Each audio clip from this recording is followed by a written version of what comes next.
Alright, so NAWCQ just concluded, and this marks the first event with Infinite Forbidden being legal, meaning Fiendsmith was everywhere, gimmick puppets were terrorizing the field, ancient gears pulled and upset, and there is much and more to talk about. So let's jump straight into the video and let's break down the NAWCQ 2024. Of course, make sure to like the video if you enjoy it and share your thoughts in the comments. Let me know if you were there or which deck did you play, which decks did you face. If something interesting happened or you have a funny story to share or whatever, I would love to hear your stories in the comments down below. So let's talk about the elephant in the room, which is Fiendsmith. So with info being legal for about 2 days officially, we were kind of forced to prepare for the format beforehand. So there was a lot of guessing, and this event was extremely scary because Fiendsmith is pretty much in every deck.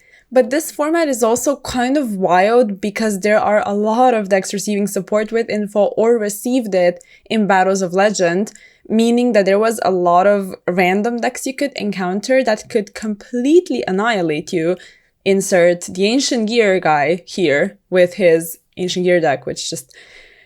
yes, I could see like his opponent's mind just melting on the screen, and it was kind of hilarious, but also I felt really bad for his opponent. But yes, that was kind of extreme. There was also Exodia on stream, and unfortunately this deck didn't manage to win the feature match. However, it was cool to see something different, not just Fiendsmith. Let me know if you actually enjoyed watching an event that was so filled with only one engine, because by the end it was kind of much. And let's also talk about gimmick puppets, which, yes, are apparently the bane of Team Sam's existence from now on. But all jokes aside, let's focus on top cut representation and discuss all of these decks. So here with top 64, we see 31 Snake Eye decks, 13 Tempai Dragon, and 9 Yubao decks. But I wouldn't really call this an even triangle type meta, with Snake Eye being so overwhelmingly more representative than the other two decks. But we will be focusing on these top ones a little later. Let's just talk about some of the other ones first, since they only managed to go to top 64, top 32, and perhaps some of them made it a little further, but that was pretty much it. So, for example, Runic Stun, we see only 3 decks being represented in top 64, and let's also check out top 32 as well as top 16. So 1 Runic Stun, which is a very nice accomplishment. To me personally, it was quite interesting because I figured it wouldn't be as amazing anymore, but still, if you're really good and you know how to counter the format perfectly, I believe you can be successful with Runic Stun. And another deck that managed to go as far as top 16 was also branded, with 1 branded player making it. And let's check out if there is anything out of the ordinary in the top 32 chart as well. So 1 Labyrinth is the one that went as far as top 32, and also 1 Ritual Beast. But when it comes to decks that stayed in top 64, it was 1 Tear Elements, 1 Memento, and 1 Gimmick Puppet as well. So all of these, for the most part, received support lately, except Labyrinth, I guess, but even Labyrinth can play new trap cards, so I guess Info and the last set really boosted all of these archetypes. Like Memento is interesting, and Tear Elements, I haven't even thought about this deck as an actual competitive deck that might, you know, do well with Fiendsmith, just like Snake Eye could.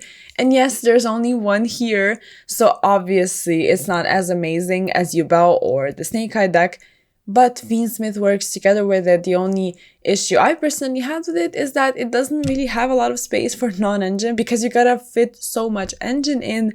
But apparently this one person proved all of us wrong. The synergy is amazing. I saw extremely explosive turns from this deck throughout the course of the tournament, but there was one match where Branded was able to almost completely ignore all of the disruptions and set up their own stuff, and this just goes to show that Branded is still an extremely solid deck if you pilot it well. And also Runic Stun, we already talked about. Stuff like Gimmick Puppet and Ritual Beast and things like that, it does not surprise me at all because the support was very good for both these decks. And Gimmick Puppet, it is an FTK, and I already mentioned it a little bit. And when it comes to Ritual Beast, it's a shifter deck, but it rewards really good gameplay. So again, no surprises there. Labyrinth is interesting because to me, it felt like it might get power creeped, and apparently this wasn't the case, at least for this player that managed to just make a good meta call and pilot this deck to top 64. So that's actually really nice. Did it go as far as top 32? I don't think. Oh, yes. So to top 32, not just top 64. Now let's talk about the best 3 decks.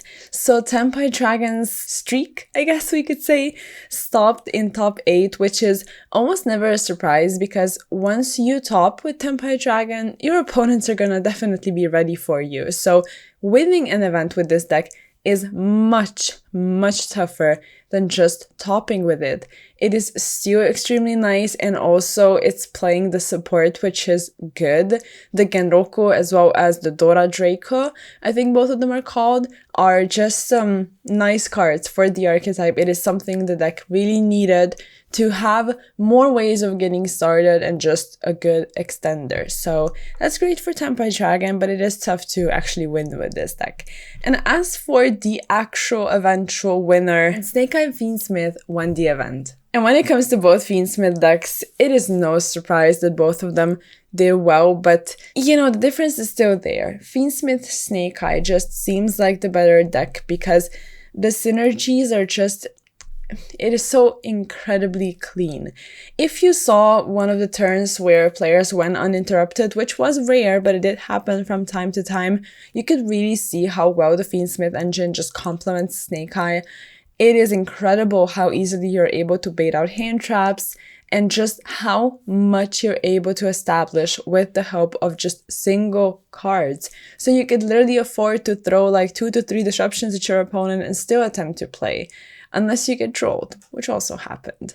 But as for the Yubel version, it is also really, really strong, but it's not exactly Snake Eye. It is not as clean in terms of the deck list. You are playing more bricks and stuff that's suboptimal, to say the least. But both decks are still very, very powerful. And the things that you can do, the end boards you can end on, it's not always the boarding Appaloosa IP combo. I also love how you co-link Nightmare Phoenix with Appaloosa. I think that's really cool. But there's the Silhouette, which you can send the Angel Statue Trap card, which there's some innovation there when it comes to the Snake Eye list, which is nice. And there's different types of interruption, and it is developing. Now, if you're into Snake Eye, I think you like this. If you're sick of the format, yeah, I think you're not really enjoying right now. And Yubel is there to sort of, I guess, offset things a bit because it's a very nostalgic deck, so people aren't going to be as hateful towards it as towards Snake Eye. But all in all, I think the Fiendsmith engine is still quite toxic for what it does. It's just cool seeing Yubel be meta. So yes, both of these decks were the most successful, even though Yubel Fiendsmith was not as much represented as Tenpai was in top 8, but it was Yubel Fiendsmith that went further. A deck that I wanted to give some shoutouts to is also Whitewoods Runic, which we did see the deck win on stream, but unfortunately it didn't make it to top cut.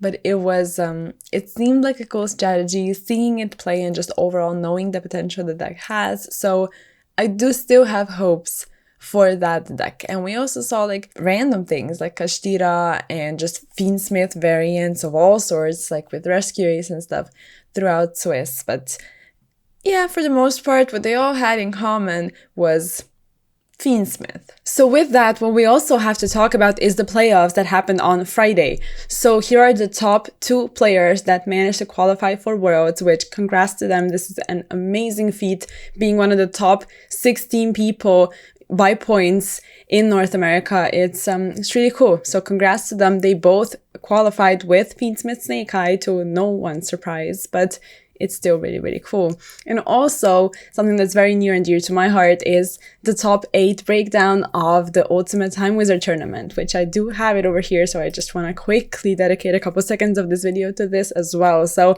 we saw 2 Black Wings top, as well as 1 Vayu and 1 Frog Monarchs, and I guess Diva Hero is one of the regular ones from before, but Amaryllis is becoming more and more and more and more popular, and it's really cool to see it be considered one of the top decks right now, and 2 of them managed to get into Top Cut, and there was also 1 Glad Beast, which there just always seems to be 1 Glad Beast as of late, but it's really cool. I can't wait to check out the deck lists.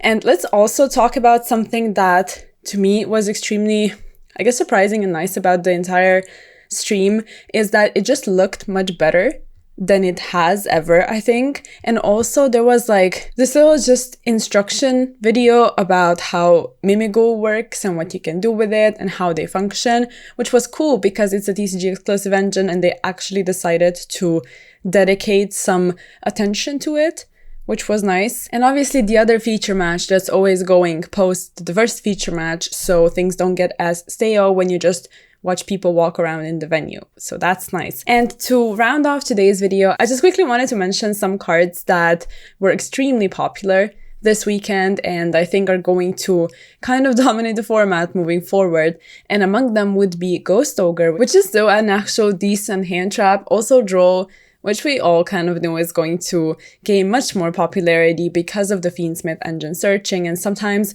you can lose quite badly if you start off with the Fiendsmith and you're actually locked out of the spell search as well. That's kind of a bummer.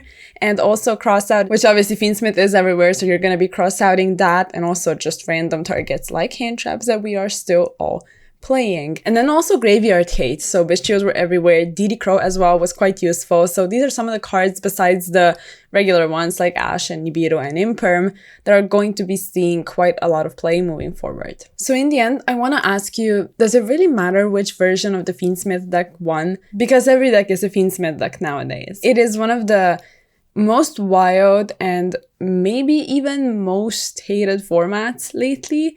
It is scary, to say the least. So let me know what you think about it, and of course like the video if you enjoyed it.